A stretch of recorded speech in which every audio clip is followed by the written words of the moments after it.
Agatha Christie's first full-length original stage play, The Lie, was written when she was in her mid-30s, amidst the turmoil of the breakdown of her first marriage. The script, never published or performed, would remain undiscovered amongst her personal papers until 2014.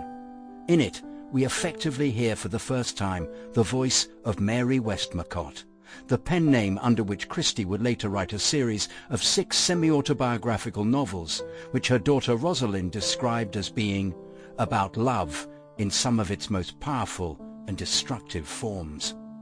The Lie resonates with ideas and phraseology which he would later use in these and other works. As well as evoking the matriarchal household in which Christie was raised and her complex emotional response to events in her life at the time it was written, The Lie is a radical piece of playwriting, ahead of its time in its frank exploration of the role of women in marriage, in the home, and in society. It's also notable for portraying a central relationship which most people in the 1920s would have regarded as incestuous.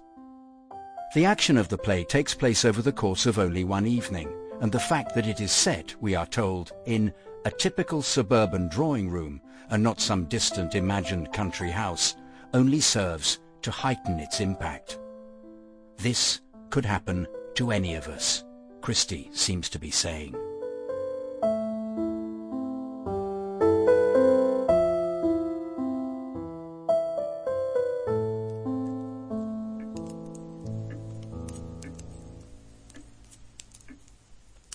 Can you see your knitting in this light, Mother? It's getting rather dark. Oh, yes, dear, I can see. Of all hours, I love this quiet twilight hour best. It seems to me, Hannah, typical of our lives, yours and mine. Quiet and peaceful, out of the track of storm and tumult. I wonder. I think I miss the young people. You and I are very happy together, Mother dear, but we do need the young life around us. Well, they'll all be home this evening. Yes, John and Nan, and my little Nell. Wasn't Nan coming home yesterday? She wired to say she was spending another day with the Roystons. Who are these Roystons? That's just what John was asking the other day. He's very particular about his wife's friends. Quite right. He's a good man and a good husband to Nan. Yes. Hannah, you don't regret... Oh, no, Mother. I'm not ungrateful. Don't think that. I never forget that we owe everything to John. The clothes we wear, the bread we eat, the roof that shelters us. I know you're proud, Hannah, but believe me, it's all for the best. All for the best. No, I'm not proud. Not now. There was a time when charity would have choked me. My high-spirited girl. But that's all over now, for the sake of the children. Yes, the children. I can never pay the debt I owe to John. When he took Nan for his wife, he took also her mother, her grandmother, and her little sister, and gave them a home. Well, that was 7 years ago. Little Nell has grown up to be a woman now. Yes, little Nell is a woman now. Hannah, won't you tell me what is troubling you? It's nothing, Mother. You used to come and tell me all your troubles. I suppose you think I'm too old now. I shouldn't understand. But we old folk who sit and knit so quietly see more than you think. Isn't it Nan's Sir Henry Wilding that worries you? Mother, I never knew you had any... Ah, yes, I know all about it. Naughty little Nan. Nothing serious, but still one never knows. And remember, Hannah, she's her father's daughter. You're strong, and Nell, young as she is strong too. But Nan's weak, easily dazzled, easily influenced. I know, but it was only a flirtation between them, and in future she will have no opportunity of seeing him.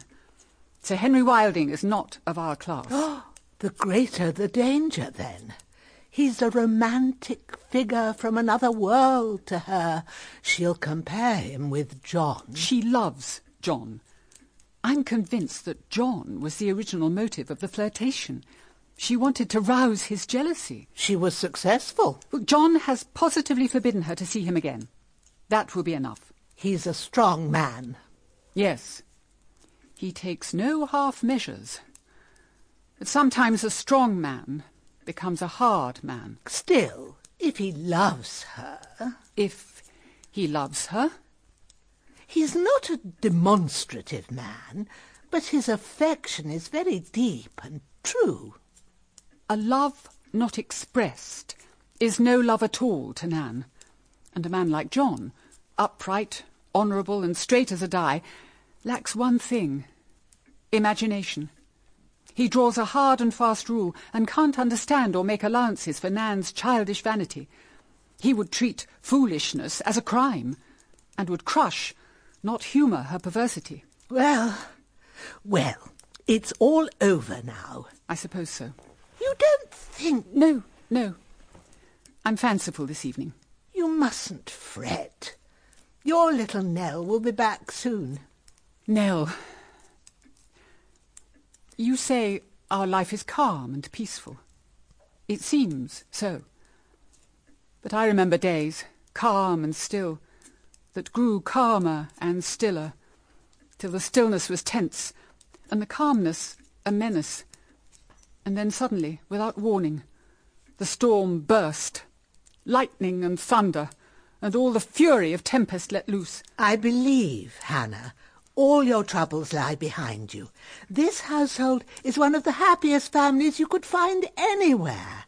And what could disturb that happiness? Perhaps I'm fanciful. My troubles are over, but I live again in my children. My children. There's nothing I wouldn't do for them. Steal, borrow or beg for their sake. If only I could see them both happily married. Tell me, what do you think of John's friend, Mr. Hayward? Oh, very much what you think. Mr. Hayward is a nice fellow and very devoted to Miss Nell. And Nell? Oh, Nell. Well, she's very young, of course. Nan married at 17. I like Jim Hayward. He's honest as the day. He's moderately well off, and he'd take great care of my little girl. Ah, well, there's no hurry. But there is hurry. Why? She's very happy here. John, I'm sure, would be loath to part with her. She's absolutely devoted to him. Yes, she's devoted to him. And he's devoted to her. I believe he's nearly as fond of her as he is of Nan. She's such a perfect companion to him.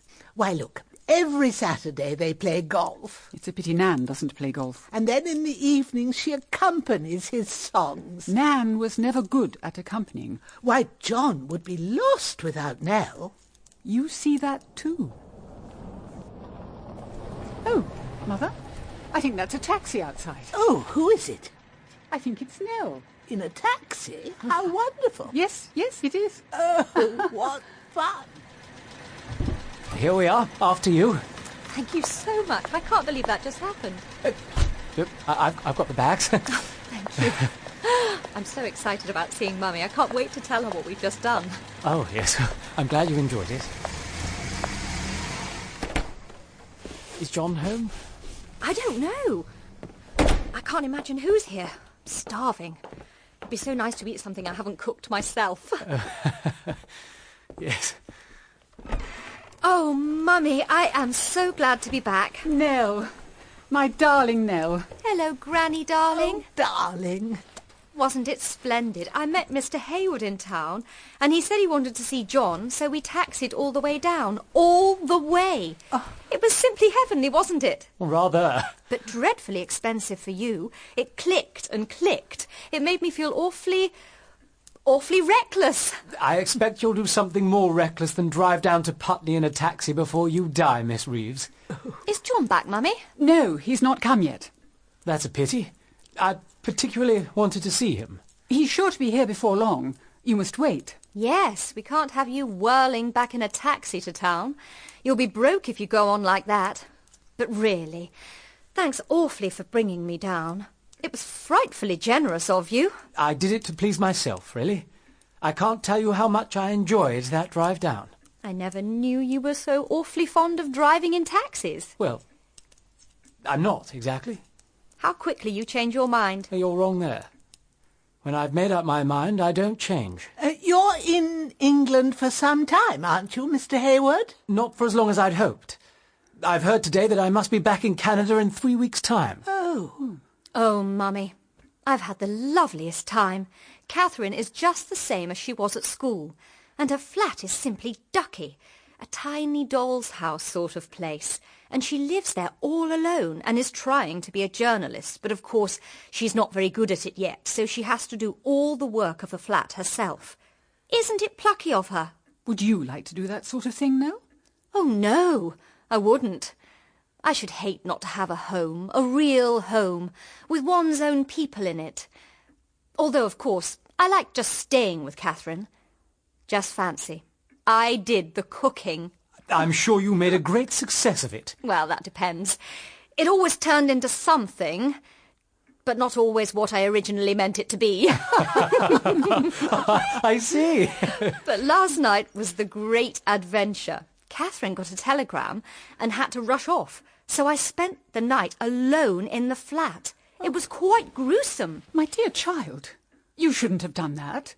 You should have come straight home. Anything might have happened. Well, if Catherine can do it, I don't see why I can't. Oh. Well, I think it's time for me to go up and take my nap before dinner. Will you help me, Hannah? Come along then, Mother. Oh, Let's thank get you sorted. dear. Are you all right? Yes, a bit stiff from sitting for so long. Come along. Just a little nap. Poor Granny. It must be dreadful when one's legs won't move properly. I am so glad I'm not old. Old age won't trouble you for a long time to come, Miss Nell. Tell me about Canada, your part of Canada. My part of Canada? That's rather difficult. My part of Canada is usually a part that isn't there yet. How exciting! Do explain. You see, it's my business to buy land, for myself and as an agent for other people.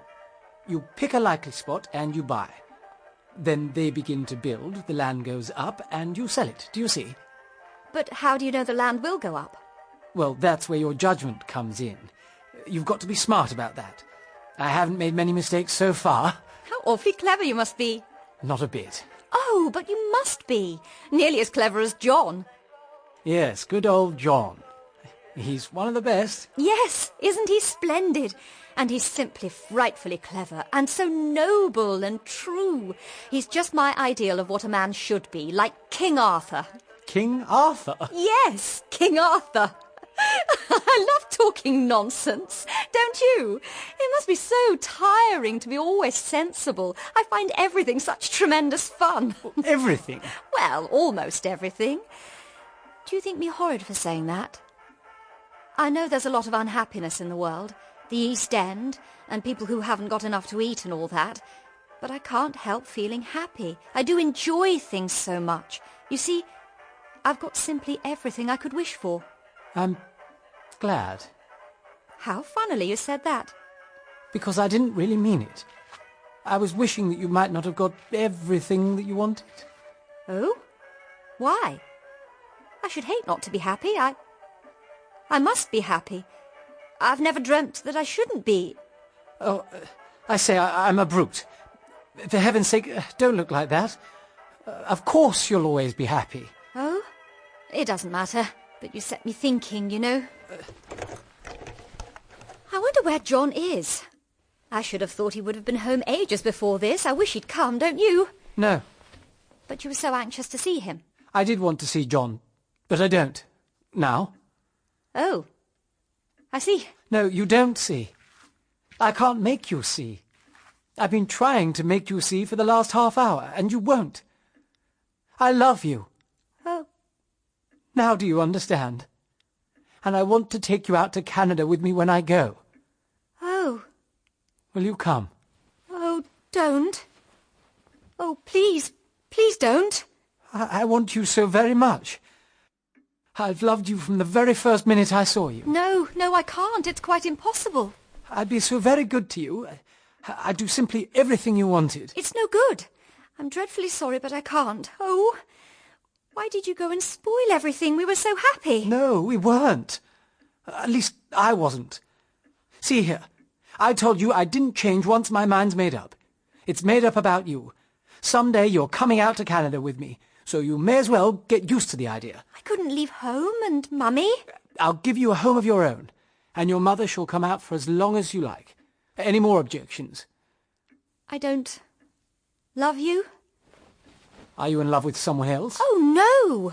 Well then, how do you know you won't fall in love with me?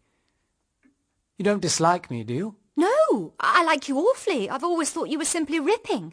Why, I suppose I'm about the first man you've ever spoken to. Yes, I think you are. Except how do you do and goodbye, that sort of thing, you know. And John, of course. Never mind John. He's a brother-in-law, and out of the running, thank heaven. I wish you were one, too. Then we could keep you in the family, and you wouldn't want to marry me. Oh, I am so sorry. I feel it's my fault somehow, and I can't bear to make you miserable. Oh, do forgive me. Forgive you? For being the loveliest, most perfect thing on God's earth? Nell, if you only knew how I loved you. Oh, don't!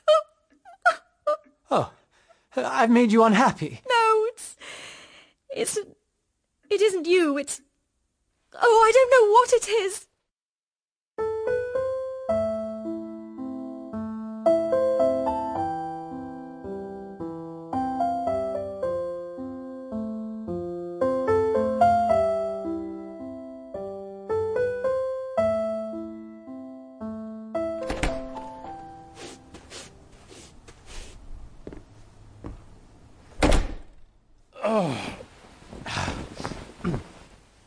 Well, John, home again. And how did my favourite son-in-law find Sheffield? Yes, Mother, home again. Sheffield was... Sheffield. Business. Where's Nell? I bought her a new piece of music. She was here just now, with Mr. Hayward. Hayward? What's he doing here? He wanted to see you about something. Oh? Oh, about that land business, I suppose. What time did Nan get home yesterday? Oh, the Roystons asked her to stop on another day. Yes, I know. She wrote me that to Sheffield. I wonder what made her change her mind. Change her mind? Yes. I called in at the Roystons this afternoon thinking we might come down together if she hadn't started, but they told me she'd left them yesterday. Yesterday? Why, then something must have happened. Something... What? Oh... What's the matter, Mother? Nothing. I've not felt very well today. Well, I'm sorry for that. Nan and Nell must look after you. Nan wasn't coming home yesterday. She's coming home today. Why? Who did she go to after the Roystons? I'm not quite sure. Not sure? You see, she wired. Just to explain. Tell me, what is this business of yours with Mr. Hayward? Canadian land. It's a very sound speculation. I'm advising the firm to go in for it. Oh, we'll be millionaires yet, Mother, and Nell will be run after as an heiress. She's no claim on you. None whatever. Nonsense. It's only natural I should provide for Nell. Nan's sister is my sister. John, you're too good for us. When I think of all you've done... You must never feel that you and yours are visitors here. It's your home. I was a very lonely man till you all came and made it what it is. And now I don't think there's a happier or more united family in England than we are. Who knows what a day may bring forth? I don't think we've anything to fear. John, you're a good man. May God reward you. Oh, come, I'm the debtor, not the creditor. Have you seen the evening paper? No. Is there anything in it? Any of those unending divorce cases?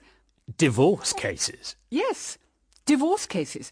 I've never known, John, your opinion of divorce. It's not a very pleasing subject. Yet in the last few years it seems to have become a very vital one. If, for instance, you found your wife had been deceiving you, would you divorce her? Yes. No matter what extenuating circumstances she might plead? If I understand your meaning rightly, there could be no extenuating circumstances. You make no allowances for temperament, for character. The invariable plea. We've too much mawkish sentimentality in these days. We must stand or fall. We are innocent or guilty. There can be no halfway course. You dare to judge? I do. Only a coward refuses to judge. I would judge fairly and in all justice, but judge I would. I believe there is such a thing as an inherently weak moral nature, a nature clinging and affectionate, that requires to be guarded by love and care, hedged round with understanding and tenderness. Else, like a silly butterfly, it flutters, unknowing and heedless, into danger.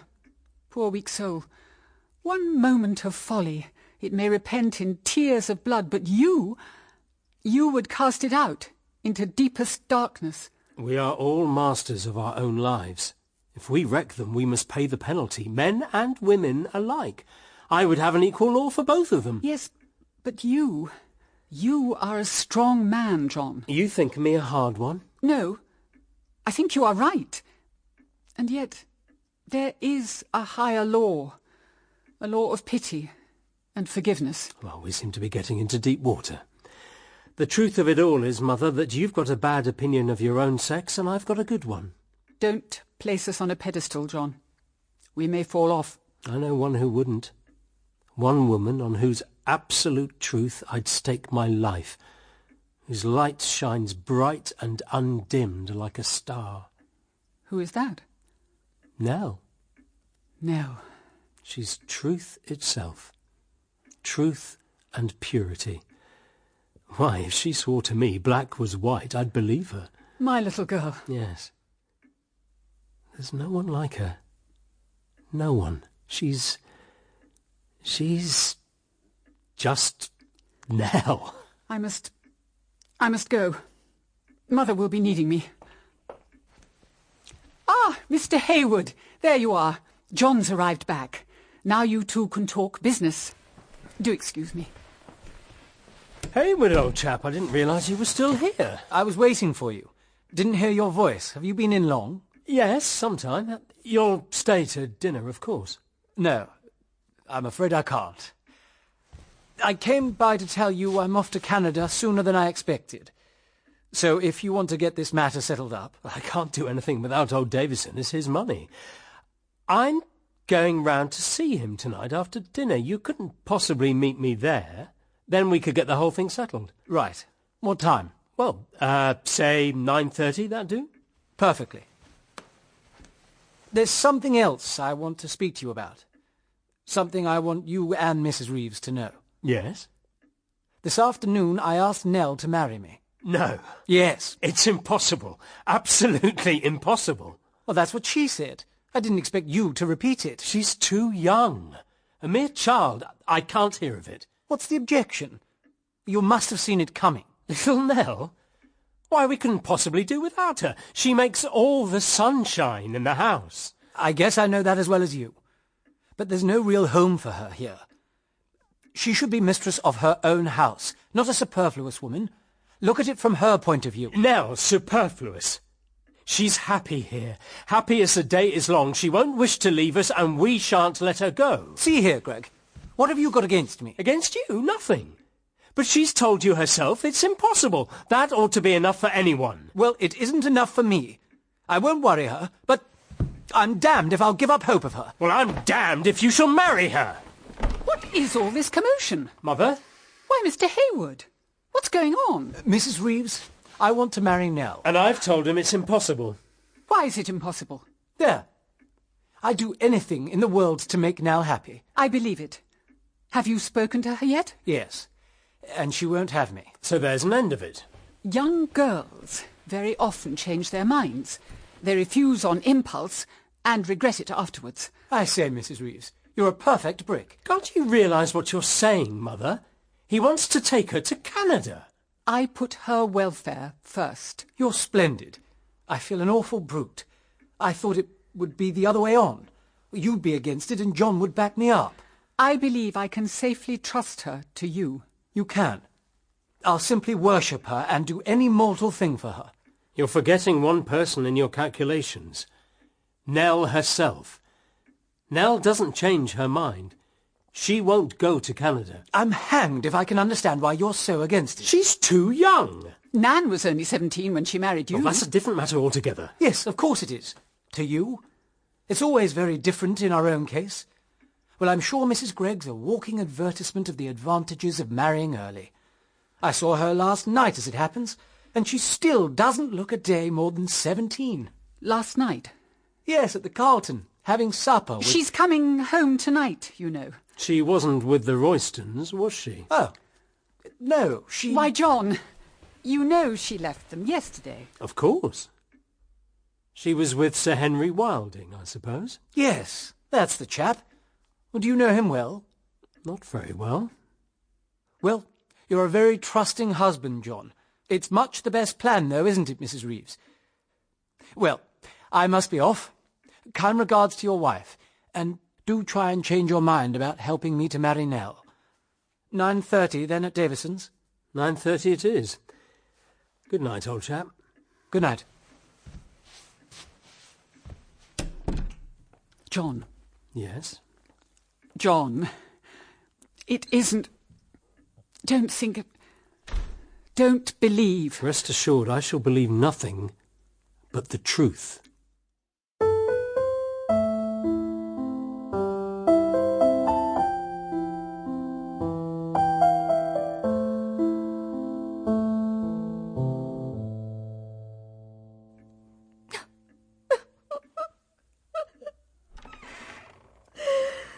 Mummy?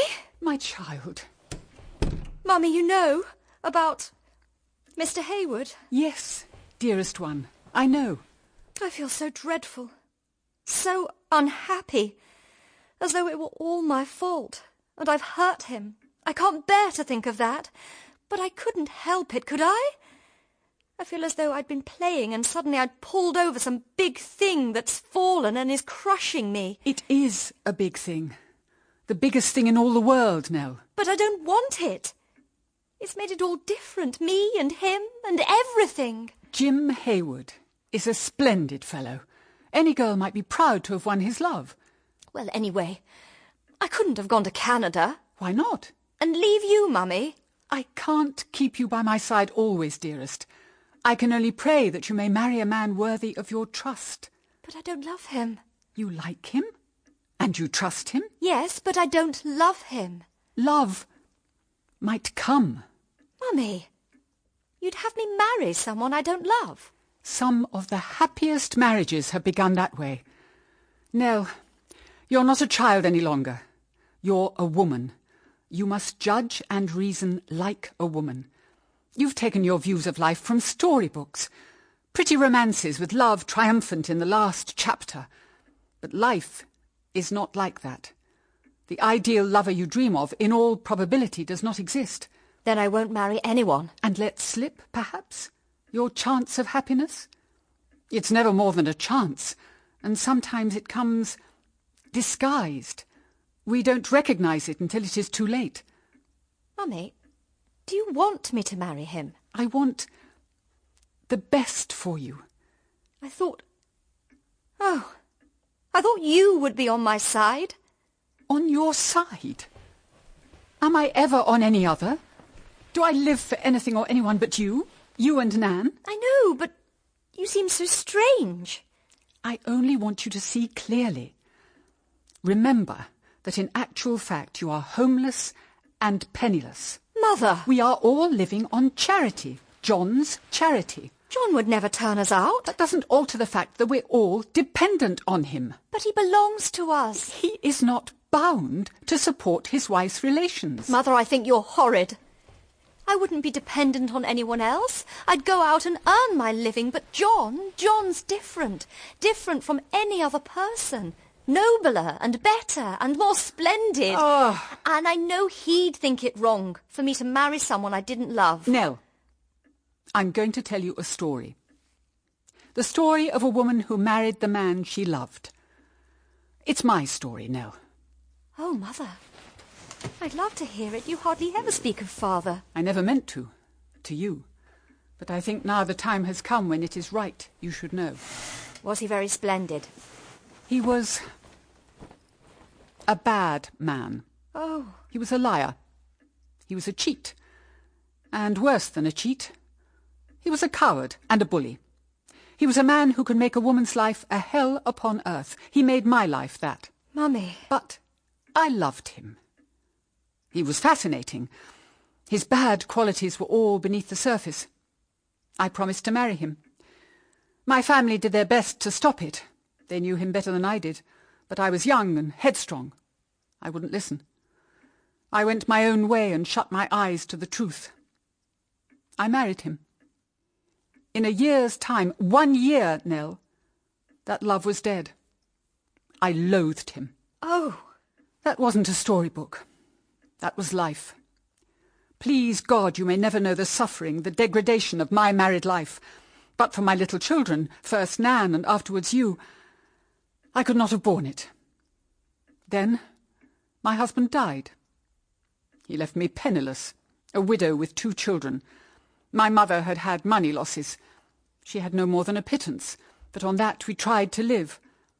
I worked as best I could to augment it, but I was not strong.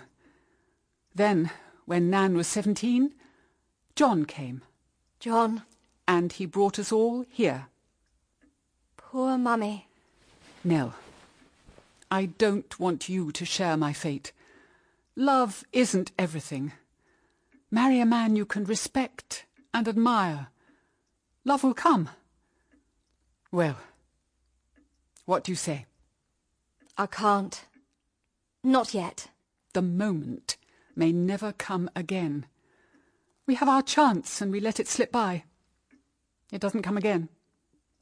I believe with all my heart and soul that in every life there comes a moment, one supreme and all-powerful moment, when we hold our fate in our hands, to decide our life for good or evil. Nell, don't let your moment pass by. Mine was my wedding morning. I saw then what I had so persistently closed my eyes to. It was not too late. I could have drawn back. But I didn't. I told myself my love was strong enough to face all risks. But it was not my love that held me to my word. It was my pride. I could not bear to admit myself in the wrong. I paid for that pride. Dearest Mummy, I see all that you have said. But something seems to say that the moment you speak of has not come to me yet. I can't marry Mr. Hayward. You must. I will not. Oh. Granny? Oh, and what's all this? Mummy wants me to marry Mr. Hayward, and I won't. Ah, well, there's no hurry, my pet. He's a fine young fellow, but there, if he's Mr. Wrong, well, Mr. Right will come along some day. It's no use. Nothing's any use. John, I'm home. I see you are. This is splendid. Why, now you've been crying. What is it? It's nothing. Tell me at once. It's Mr. Hayward. Mummy wants me to marry him, and I don't want to. You shan't. This is your home, and you shall stay here. You have been very good to us all, John, but we are living on your charity. I can't understand you today. Now, this is your home as much as it is Nan's, and as long as I live, it shall be your home. And no one shall persuade you into marrying against your will. You're my wife's little sister, and you belong to me, and I'm not going to let you go. Mummy, you see, they're all for me except you. Come to the piano, little sister. This'll cheer you up. I brought you some music, the very latest. Play it for me. Oh, may I?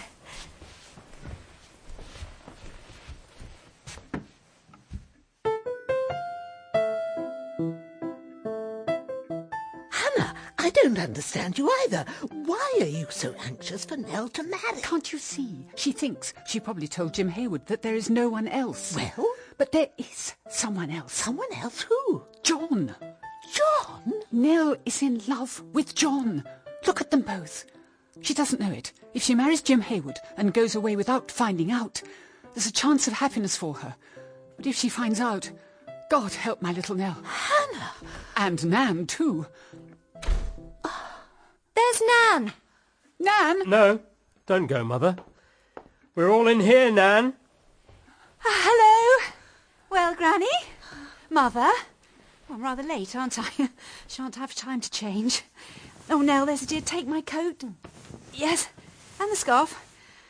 Ooh, how silent you all are. Is anything the matter? What should be the matter? Well, you all look so glum. How are you, Granny dear? Oh, very well, dearie. Have you had a nice time away? Oh, very nice. The Roystons were awfully kind, gave me no end of a good time. When you left them yesterday. Why didn't you come back yesterday, Nan? Oh, I stayed on another night with the Roystons. Oh. With the Roystons? Yes, with the Roystons.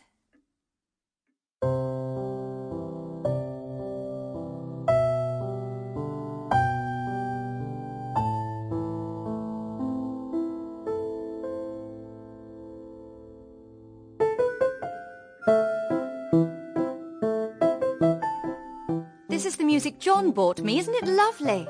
You play it beautifully. John was so quiet over dinner, Mummy. Is anything the matter? He has a lot on his mind. Nell, be a darling. See if Granny's patience table is ready for her in the other room. Oh, don't trouble, dearie. I'm not in a hurry. I've put it out for you, Granny. The table and the cards are all ready. Oh, well, then I'll come. Oh, thank you, Let me darling. get the door. Stay with Granny, Nell, dear. We're all coming through in a minute. No, Nan, not you. I want to talk to you. What is it? Shut the door. Well, I really can't think what's the matter with you all. Especially you, Mother. You've been so strange, so queer all through dinner. Has anything happened today? Never mind today. It is more to the point to speak of what happened yesterday. All this fuss because I stayed on an extra day with the Roystons. Oh? If you had stayed on with the Roystons, it would have been all right. What do you mean? You have lied to your husband. There is no need to lie to me. Last night, you were not with the Roystons. You were seen at the Carlton, having supper with Sir Henry Wilding. Nan, what possessed you to do such a thing? I don't know. You know what kind of man John is. If he forbids you to see Wilding, he means it. And he is accustomed to having his word looked upon as law. What business had he to order me not to see him? I'm not a child to be ordered about. And what makes it 10 times worse is your having concealed it. Well, he drives me to being underhand with his sternness. I'm afraid of him. If you were really afraid of him, you would not have dared to disobey him. You don't know how angry he made me. I do not wish you to see Sir Henry again. You understand? I forbid it. Just like that. He had no doubts of my submission, my obedience. It's enough for him just to issue the command. When a man's jealousy is roused... It wasn't jealousy. If I'd have thought that. But it wasn't because he cared. He doesn't care. He never has cared. Hush, Nan. You're saying what you know isn't true. Well, perhaps he did. Once. But he doesn't now. No, it was just the master dictating orders. I'm to have no fun, no pleasure. Fun? Pleasure? Is that all you want out of life? Everyone's horrid to me. I wish I was dead. You don't love me. Nan, how dare you say that? Well, you wouldn't be so cross with me if you did. Cross with you? Nan, have you absolutely no conception of the seriousness of life? I hate life. I hate everything. Oh, Nan, for heaven's sake, pull yourself together and let us decide what is the best thing to be done. Mother, oh, you wouldn't tell John about me and Sir Henry having supper last night? Mother, you haven't told him. Nan, you don't understand. John knows. Oh? How? Mother, tell me quickly. I can't bear it. When John came home this evening, he told me he had been to the Roystons this afternoon.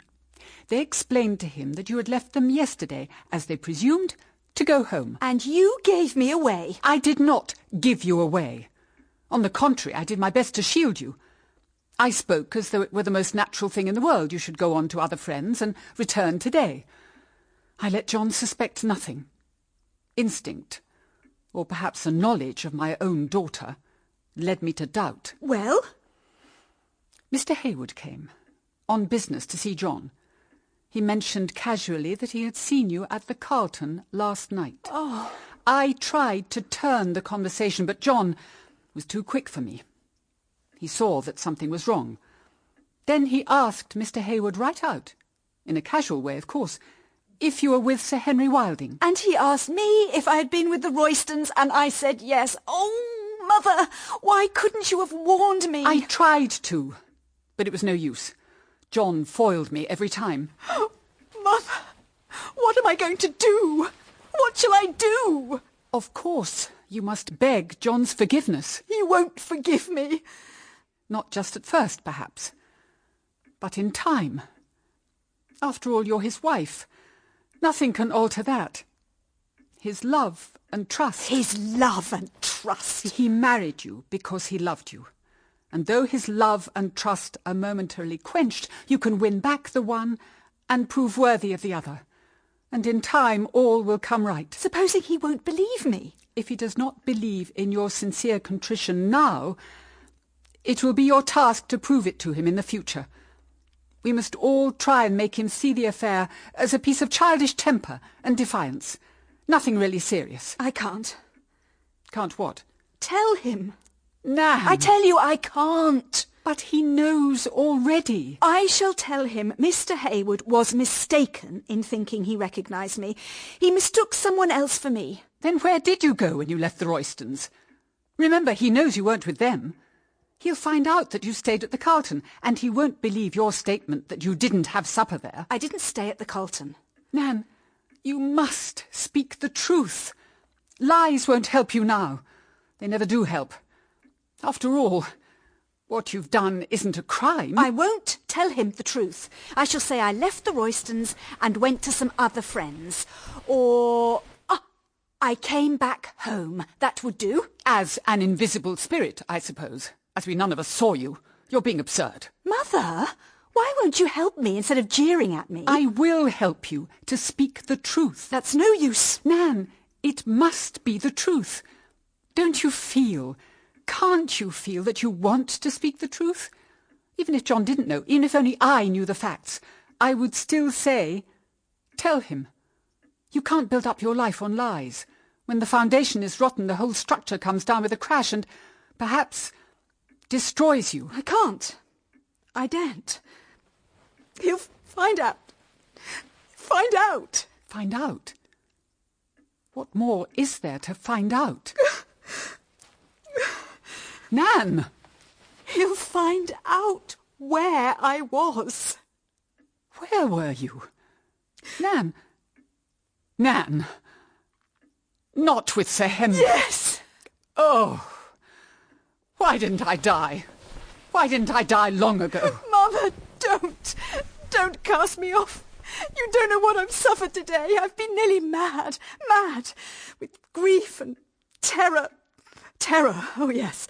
I didn't dare to come home until the last possible moment. And then all your eyes. It seemed to me everyone must know. And I was so frightened, and John. You could betray John for that man. Oh, I know one can't compare them. There's no one like John. I've always known that. But I was flattered. Sir Henry admired me, and John didn't care. Oh, Nan. No one would believe it, I suppose, after what's happened, but I love John. I've always loved him. That's why I knew what I meant to him. Nothing. He's your husband. Yes, I suppose he's a good husband. He's kind and polite and feeds and clothes me well and doesn't beat me. Oh, a model husband. But I'm outside his life. Right outside it. He goes to his business in the morning. When he comes back in the afternoon, he plays golf or tennis with Nell. In the evening, there's music with Nell. He'd sooner talk to her than to me. He never cares to be with me. He never wants me. I don't interest him. Although I'm his wife, I never dare laugh and joke with him as Nell does. And then Sir Henry came. He wanted to talk to me. He liked to be with me. I was the person to him. And what happened? John told me to drop him altogether. Not because he cared, not because he was jealous, but because I was his wife and he disliked having his property talked about. No, no, Nan. You're saying what isn't so. It is so. I met Sir Henry again by accident while I was with the Roystons. He suggested I do dinner and a theatre with him before I went home. I agreed. I see. Mother, you must believe. You will believe. I never meant... Thank God for that. All the time, I loved John. Perhaps if I hadn't loved John, I would have been stronger. I suppose you can't understand that. Yes, I can. I'm a woman. But John won't. No man would. No. I suppose I'm a very wicked woman. I only feel a very unhappy one. If only I dared tell him, I'd go on my knees to him to forgive me, but he wouldn't. Could you expect him to easily? Say what you like, Nan. He believed in you. He believed in your honour. My honour? His honour. Yes, that's where it will hit him. Not because he cares. Not because it's torment to him to think that I love another man, but for the sake of his honour. He is right. John is a proud man and a just man, and he has lived an upright and honourable life. It is you alone who have dragged down his name. There is still a chance he may never find out. Is your whole life to be a lie? I love him. Mother, what about you? All of you, Granny and Nell. You would be turned out. You'd have no home. In any case, we must go. I've some decent feeling. I can't lie to a man and live on him at the same time. Oh, what have I done? John? I've got to go round to Davison's. I may not be back till late, so I'm taking the key. Don't let anyone sit up. Good night, John. I'll leave you two to catch up. John? Yes. Aren't you going to speak to me? Is there anything to say? Please, John. I've got to be at Davison's at 9:30. A business appointment? Yes. And therefore sacred. Nothing must interfere with business. An appointment is an appointment. And your wife is your wife. My wife? John! You must tell me. I can't bear it. What are you going to do? What are you going to do? Why don't you speak? You must tell me. Just because Jim Hayward fancied he recognised me at the Carlton. Fancied? I see that you and your mother have been having a little consultation. Is this the particular line of lie you have selected? Mother only told me that you thought that you imagined... Exactly. Your mother is an extremely clever woman. She did her best to shield you this afternoon. She was unfortunate enough not to be able to warn you in time. It's true that I wasn't at the Roystons yesterday. Yes. You're wise to admit that. Oh, don't speak to me in that sarcastic tone. I can't bear it. Well, what tone do you expect me to use? What do you think I'm made of? You take Jim Hayward's word in preference to mine. Jim Hayward's word? Do you think that between Jim Hayward's word and yours there is any comparison? You lied to me when you wrote that you were staying on with the Roystons. You lied to me today when you said you had been there. You're lying to me now when you say that Jim Hayward fancied he recognised you. You're a liar through and through. John! But your lies shan't save you. Tomorrow morning I shall put the matter in the hands of my solicitors. But you can't. You can't. I've done nothing. You don't know anything. I don't know anything, but I shall make it my business to find out. John, you're cruel. Cruel. You can't do what you say. Oh, it's true, I admit it. Jim Hayward was right. But what then? It's not a criminal offence to go to a theatre and have supper with a man. That's all I did. It was foolish. Unwise of me, perhaps. But I was angry at your forbidding me to see Sir Henry again, and in a mad moment of defiance I disobeyed you. Yes, lie and lie and lie again. That's all you're good for. A mad moment of defiance, you say? Why, it was planned beforehand. You wrote to me to Sheffield 2 days before. It was all arranged, cut and dried, but you'd lie to me if you were dying. John, I tell you, it's true. what I say. What did you do after supper last night? What did I do? Yes. I drove to an hotel. What hotel? The Carlton. You had supper at the Carlton? I mean the Savoy. I always mix up those two. You're sure it was the Savoy? John. Let go of me. You... Oh, please, you're hurting. Oh, no, don't. John. You won't believe it, but one thing is true. I love you. Love me. Love me. Listen, I am telling you the truth. You married me when I was 17. I suppose because you loved me, or at any rate you thought you loved me. I did love you. I don't think you have ever really loved anyone. But that doesn't matter now. I certainly loved you. Not very deeply or passionately at first, but I grew to love you better and better every day. And then something else happened. I began to grow afraid of you. You seemed to be very hard and stern. I wanted to be made much of. I wanted to be petted. And I was afraid to ask for what you didn't give me of your own free will. You made me feel foolish, shallow, superficial. I knew I wasn't clever. Still, we were happy. And then something came between us. I don't know what it was, but I felt it.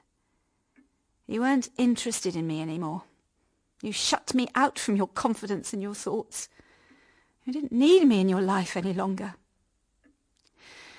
Well, I believe if you were in trouble, you'd sooner go to Nell than to me. And I'm your wife. Yes. You're my wife. And I believed in you. I tried to be a good husband to you. Everything you wanted was yours for the asking.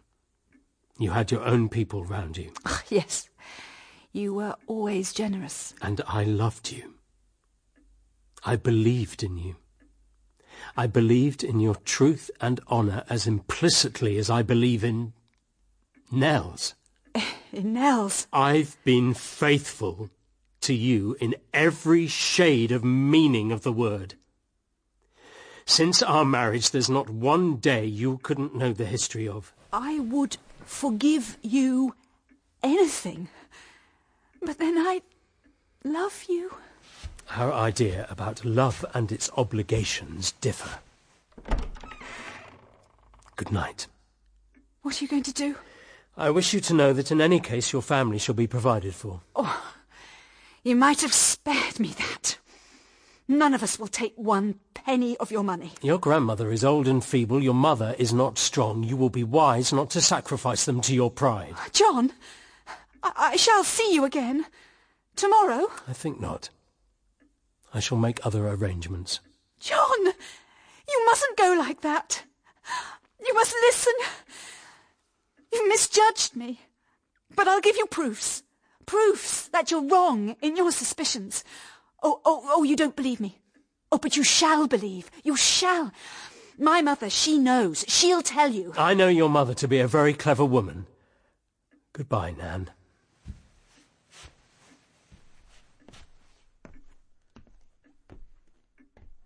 John! John! Oh.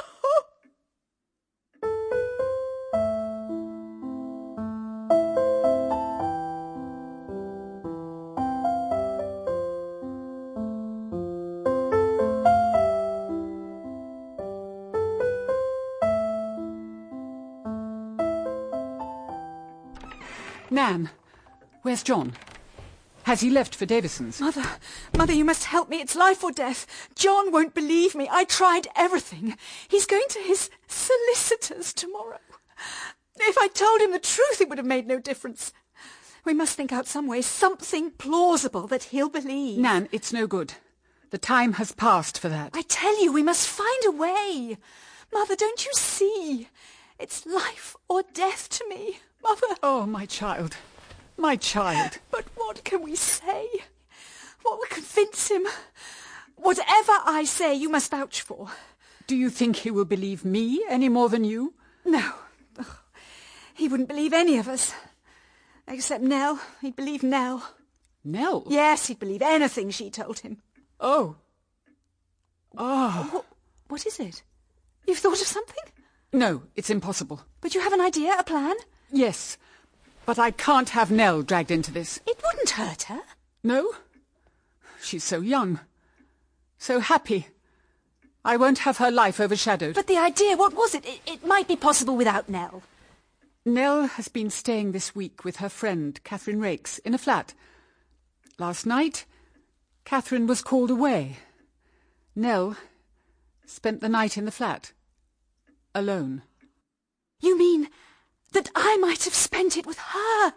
Yes, I was with Nell. Oh, Mother, it's a chance. We must take it, now. It's quite simple. After I left the Carlton, I drove straight to the flat. That would be about 12:15. Yes, 12:15. Oh, but wait a minute. John will ask why I didn't tell him this at once. Oh, leave it alone, Nan. It will only be one more failure. Of course, I was afraid. I didn't want him to know about supper. Nan, I forbid you to do this thing. You must bear your own punishment, not seek to lay it on Nell's shoulders. What harm can it do Nell? You don't know Nell. It's not easy for Nell to speak anything but the truth. And to lie to John would break her heart. I won't have Nell's peace of mind destroyed. What difference can it make if it's John or anyone else? It does make a difference. You don't realise, Nan, how devoted Nell is to John. She can't do it. She must. It's the only way. It's a way you can't take. And what about me? Mother? I'm your child too. Don't you love me at all? Is Nell everything to you and I'm nothing? It's my life, Mother. It's... Nan, Nan, my child, my child. My whole life. Very well. Oh. She must speak to John tonight. If she waits till tomorrow, it may be too late. The time will have passed. Yes, she must speak to him tonight. Such a Enjoyed it. Oh, Mother. Lots of fun. Going to bed, Granny. She's on her way, aren't you, Gran? Oh, yes, indeed. It's after 10 o'clock. Early to bed and early to rise. Oh, thank you, dear Nell, for keeping me company. But you, my little Nan, I've hardly seen you since you came back. No, Granny, sorry. Well, are we all coming? No, I'm not going to bed just yet. Good night, Mother dear. Ah, now don't sit up late talking together, you and Nan. Make your mother go to bed, Nan. Yes, Granny. Oh, good night, all. Nan? Where's John? Gone out to Mr. Davison's. Nell, come and sit down here. What is it? Is anything wrong? Nan is in great trouble. Oh, dear Nan, what is it? Oh, Nell. Tell her, Nan. It's your affair, not mine. It isn't... John's not ill, is he? No, John's all right. He wishes to divorce Nan. To divorce her? He thinks she has deceived him about something. But I thought you only divorced people for running away with someone else. Oh, how can I explain? There's only one person who can help me, and that's you, Nell. Me? How can I help? By saying that I spent last night with you at Catherine's flat. But you didn't. You must say that I did. But it wouldn't be true. It doesn't matter. But I don't understand. Why do you want me to say that? Because unless John believes that, he will divorce me. Now you know. But you don't want to be divorced, do you? No! Oh, no! Now, everything depends on your saying I was with you at the flat. What difference does it make if you were with me or with the Roystons? I wasn't with the Roystons. I don't understand. Don't try and understand, Nell. You can see one thing, that only your word will save Nan from ruin and disgrace. Is it like things in books? Yes. I thought it was only in books. I didn't think things happened to people one knew. to one's own sister. It all seems so dreadful. Nell, don't hate me. Dear Nan, You will help me. what must I do? Tell John I came to Catherine's flat last night at 12:15. I stayed with you there and only left you this afternoon. I asked you to say nothing of it for a reason of my own. If he asks, you'll say you think it was something about supper. He'll understand. Am I to say this to John? Yes. I can't. Why? Not to John. Oh, I couldn't. Mother, tell her she must. There is no question of must. Nell is a woman. She must do as she thinks best. It is in her hands. Nell, you can't know what this means to me. I love John. Love him with all my heart and soul. If he casts me off, I don't know what I shall do. Nell, if you love me, if you've ever loved me, save me. Tell him a lie. I swear if you help me, I'll give up my life to proving my love for John. I'll be his slave, for all our sakes, for John's sake. John's sake? You will? Yes. You will be careful. You won't break down. No. It must be done tonight. Will you wait here until he comes in? Will you both go to bed, please? I'd rather wait down here alone. Very well. My child. My little child. I don't think I'm a child any longer.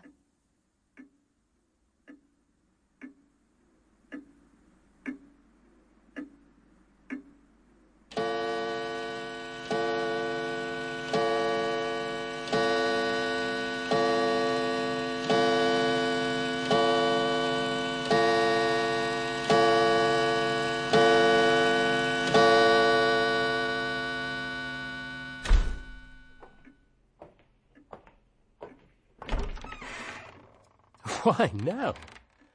I sat up for you. I saw a light in here and thought the servants must have forgotten to put it out, and it's you. Take off your coat and sit down. I want to talk to you. It's very late. You ought to be in bed. Never mind that. I've something I want to say to you. Have you, little girl? What is it? Something very important? But I'm not the best of company tonight, Nell. I know. Yes. You're so quick. You see at once. I suppose it's your sympathy that makes you understand always when anything's wrong. It's not a question of seeing. Let me take your coat and hang it up. No, you don't. But I want to. I like waiting on you. I will. Oh, you willful woman. There. Now sit down. Here. The way I'm ordered about in my own house. Henpecked by my wife's little sister. Ah. John? It's nothing. Well, what is the weighty matter that you want to talk to me about? Not a love affair, I hope. It's something serious. Well, love affairs are sometimes supposed to be that, by the parties concerned, you know. John, don't laugh. I never felt less like laughing in my life. My time for that has gone by. But you are in the heyday of youth and laughter. I don't think I shall ever laugh again. My dear little girl, is it as bad as all that? Tell me about it. No, it's nothing bad. It's just... Nell, what is it? For God's sake, don't be unhappy. Let us have one happy person in this house. Oh, we've always been so happy here, all of us. Yes, until today.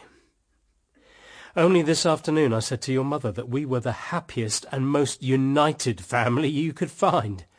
And do you know what she said in answer? That one never knew what a day might bring forth. She was right. A day. One day. And everything you believed in falls in ruins round you. John. Dear John, the day is not over yet. A few minutes only to run yet. What difference can they make? They might make all the difference. Nothing can make any difference now. The world and everything in it has changed today. I haven't changed, John. No, you haven't changed. God bless you. You're the same dear, sweet, honest little girl that... Don't. Oh, don't. You haven't told me what the trouble is yet. Oh. Jim Hayward, of course. I ought to have known it. Now, I had a few words with him again on the subject tonight. I was fool enough to lose my temper, too. I told him pretty sharply I wouldn't have him hanging around. You needn't be afraid now. If they're all against you, I'm on your side. You know that, don't you? You've been so good. So good to all of us. We can never repay you. Can there be any talk of repayment between you and me? No, that's impossible. And now there's something I want to say to you. About the future. If something happens... If what happens? I can't very well explain. Look, your mother will tell you what I mean. What I want to impress upon you is that whatever happens, there's not the least necessity for you to marry Hayward. I look upon you as my sister, and I'm going to settle a certain sum of money on you which will render you perfectly independent. You understand? Yes, but I can't. You can't? Why, Nell, haven't I always been a brother to you? Yes. Then don't treat me as a stranger. I love you very dearly, Nell, and I want to protect and shield you from all trouble. Oh. All my life I've been a very lonely man. I've had no brothers or sisters of my own. And there's something more still, Nell, I want to say to you. It's this. Whatever happens, you won't be against me. Against you?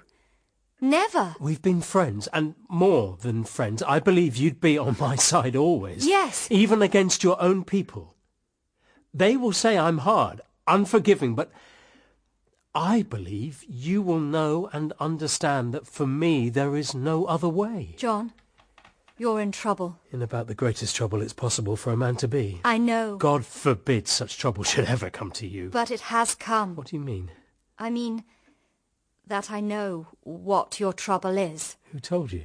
Nan herself. I suppose you would have had to know sooner or later. We couldn't keep it from you. Nan says you wish to divorce her. Yes. John, you mustn't do that. You don't understand. You can't understand. You're only a child. I can't argue with you about it. I am not a child, and I know that it is impossible that you should do this thing. So Nan has worked you up to come and beg forgiveness for her. How dare she? Send a mere child like you to plead for her. I am not a child, and I am not pleading. I can't argue the subject with you. But you can tell Nan that this last device of hers is as useless as her former ones. It will not save her. John, don't look so stern, so cruel. I have never seen you look like that before. There is and can be no question of forgiveness. Nan does not ask for forgiveness. She asks for justice. Justice? You have absolutely misjudged her. So she still sticks to that story, does she? Even to you? Has she any new fabrication? What I am telling you is the truth. My dear Nell, I don't doubt for 1 minute that you believe it to be so. It is not a question of belief. It is a question of knowledge. Knowledge? What do you mean by knowledge? I mean that I am not repeating any story of Nan's. I am speaking of what I myself know. What can you know? Nan spent last night with me.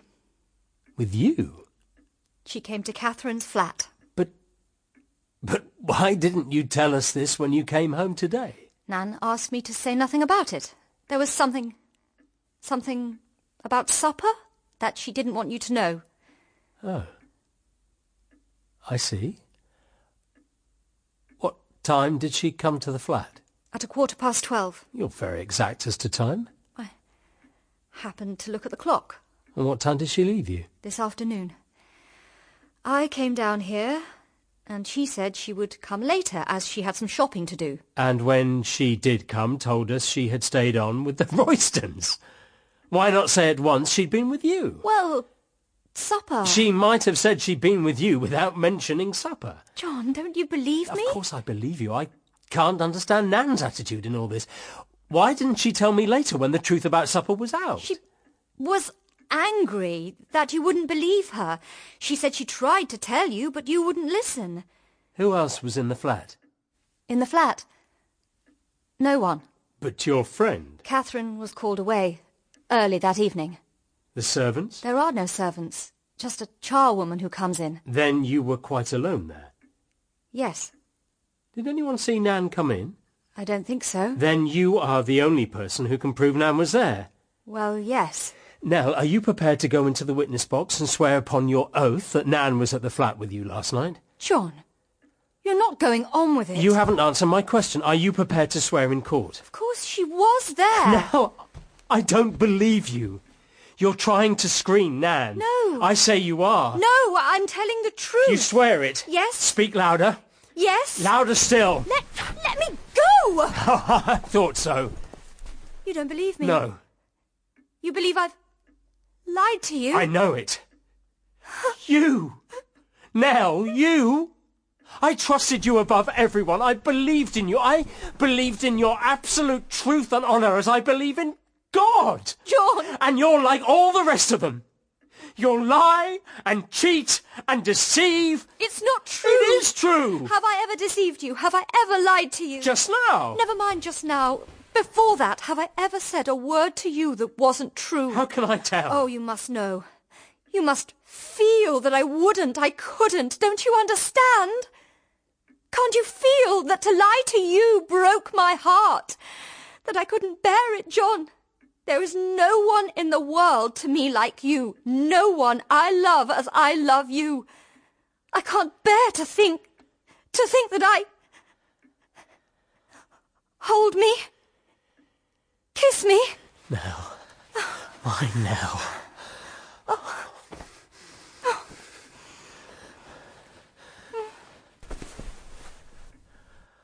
My God. What is it? Oh, what have we done? What is it that has happened to us? Is it love? Yes.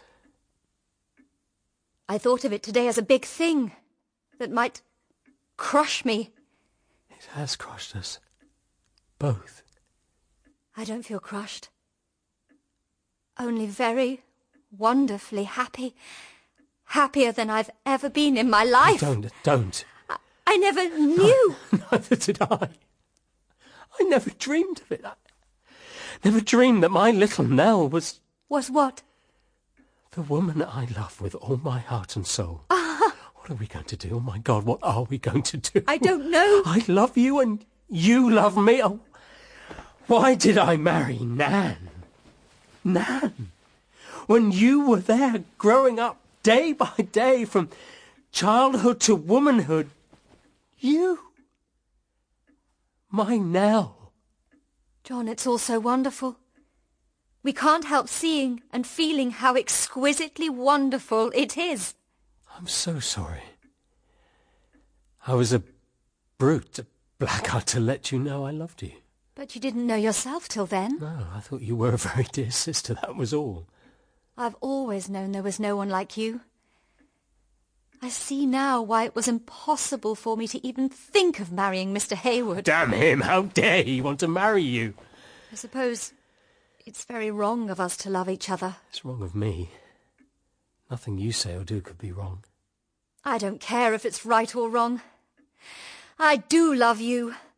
I loved you of my own free will. You didn't make me. Come here, come into my arms. Oh.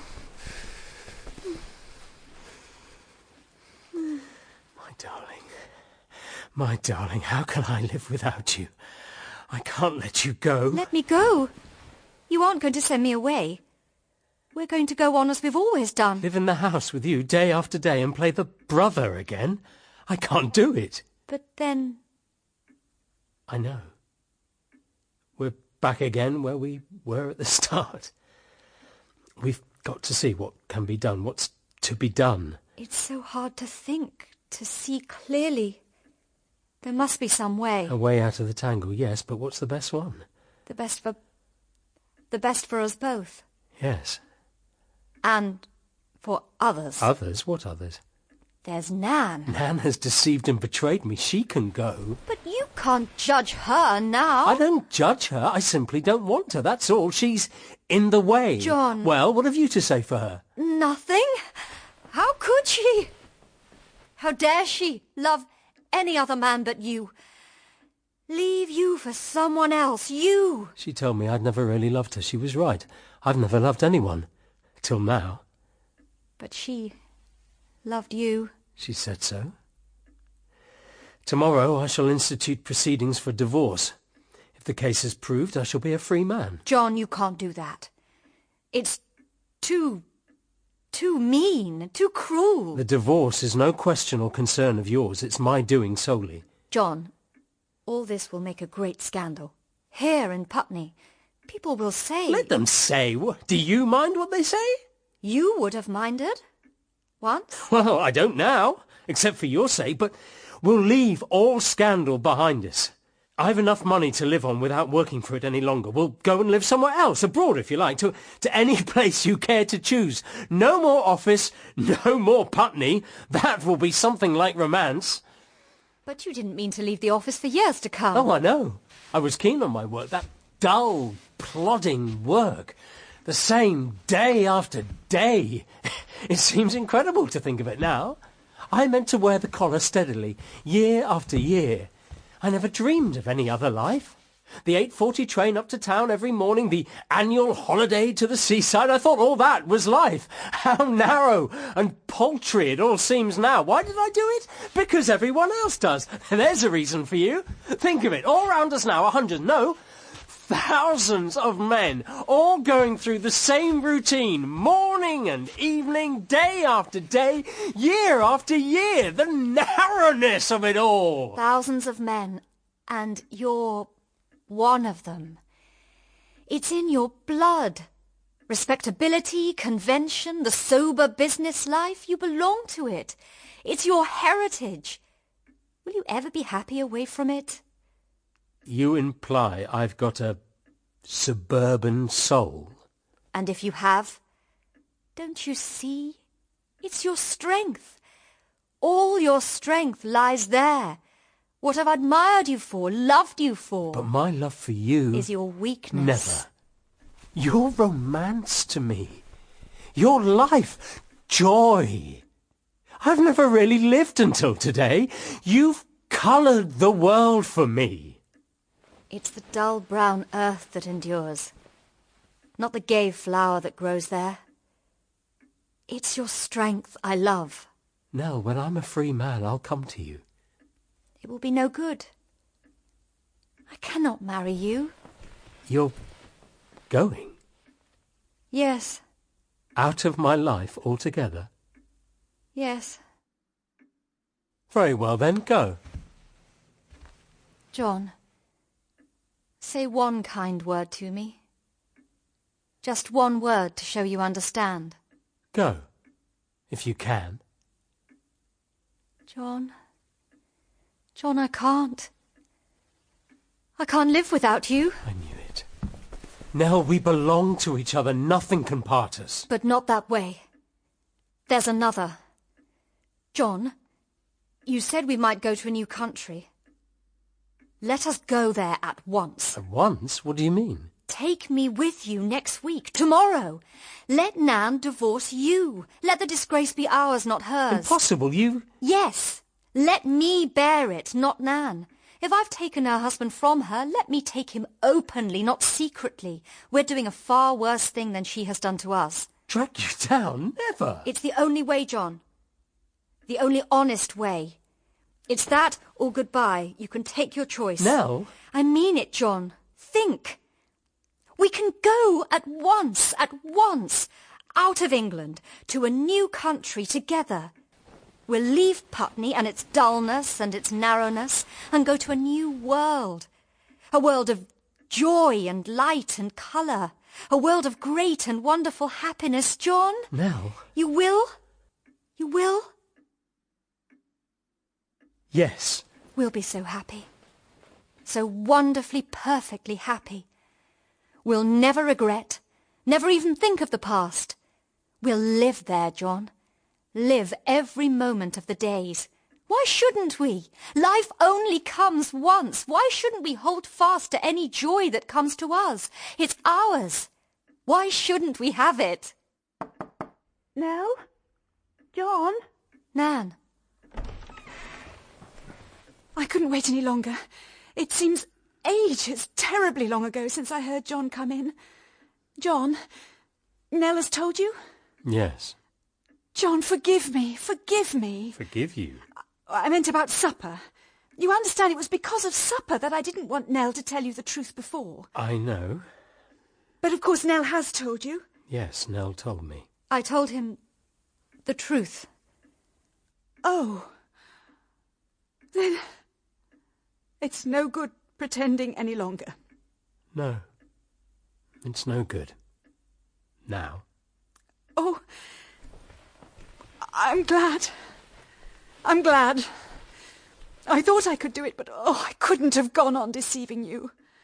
I couldn't have borne my life with you, always acting a lie. John, I'm glad, you know. I know you can't forgive me, but I must speak to you just this once and make you believe one thing. I've been wicked, I know, but it wasn't because I loved him. It was because I thought you didn't care. I love you so much. You'll send me away and I'll go, but all my life I shall repent and think of you. I suppose, John, you're too good a man to understand a woman like me. I don't ask you to take me back. You couldn't do that. I don't ask you to understand, but if you could only say you forgave me. John does understand. A moment comes to everyone when they hold their life in their hands. Sometimes more than one life. There might be 3. And you hold them all. It's our moment. Mine? Yes, yours. And mine. Well? There's only one way possible. Nan's your wife, John. Nothing can alter that. John! Love is a great thing. But there is something greater than love. Forgiveness? No, understanding. Nell. Don't you see? This is life. The other was only a dream. You wake from dreams, but life goes on. Life must go on, John. Do you understand? I understand.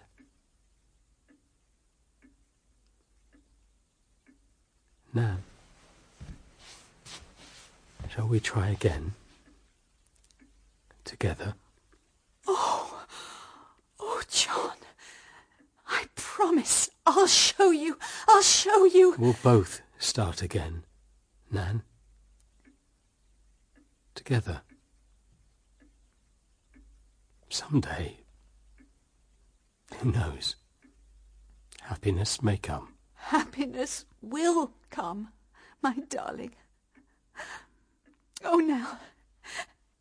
Dear Nell, it's all because of you. Yes, it's because of me. Leave me here. I'll turn out the lights. I want to write a letter. Tonight? Yes. Is it so very important, then? Yes, it's important. Who is it to? To Jim Hayward. Oh, of course. Oh, good night, Nell. Dear Nell. Aren't you going to kiss Nell good night, John? I forgot. Good night, Nell. Good night, John.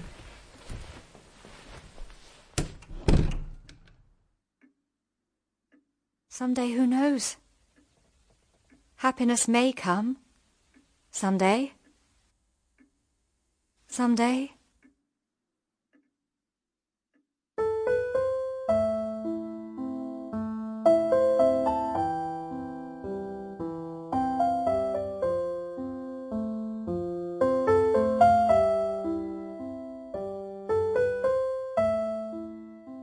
In 1928, Agatha Christie would divorce her husband Archie, who had fallen in love with a younger woman. 2 years later, she married the archaeologist Max Mallowan, and they remained together for the rest of her life. Although The Lie itself has never been staged, Agatha Christie wrote 30 plays and would go on to become the most performed female playwright of all time.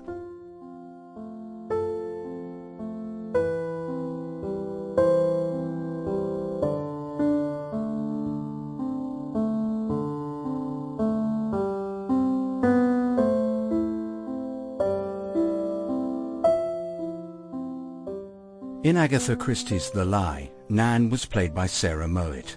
Nell was played by Chloe Newsome. John was played by Ben Nealon.